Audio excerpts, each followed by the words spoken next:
Hallelujah পাশে যে ইনি বলছেন আজকে ফার্স্ট টাইম প্রার্থনা আসে, এনাকে বলছে যে এনার আজকে বলছে যে যখন নিয়ে আসা হয় এনাকে প্রচণ্ড পরিমাণে খিঁচুনি হচ্ছিল, বমি হচ্ছিল, হিচকি হচ্ছিল, এমন অবস্থা হয়ে গেছিল যে ভলেন্টিয়াররা ধরেও রাখতে পারছিলেন না। আজকে কবে থেকে 2 সপ্তাহ ধরে এনার এরকম সমস্যা হচ্ছে। আজকে যে মতো অভিষিক্ত অয়েল লাগানো হয়, ফায়ার প্রার্থনা হয়, পুরো টোটালি ফ্রি হয়ে যান।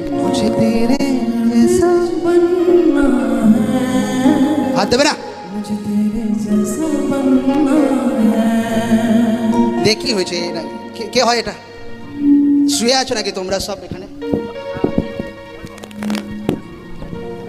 বলছি ছেলেটা প্রায় সপ্তাহখানেকের মতন মানে বমি করছে, হ্যাঁ, আর কোথাও ভয়টা লেগেছিল নাকি জানি না, দিয়ে ডাক্তারখানা দেখানো হয়েছে, ওষুধপালাও খেয়েছে।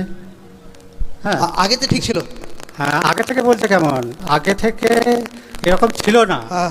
ও মানে মাঠে কাজ করে, এই 2 সপ্তাহ এরকম হচ্ছে? হ্যাঁ, 2 সপ্তাহের মতন এরকম হচ্ছে, দিয়ে ভোরবেলায় পায়খানা করতে যায়। আজকে আসার আগে খিচুনি হচ্ছিল?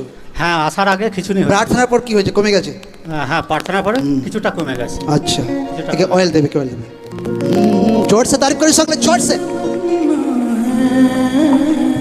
मुझे तेरे जैसा बनना है।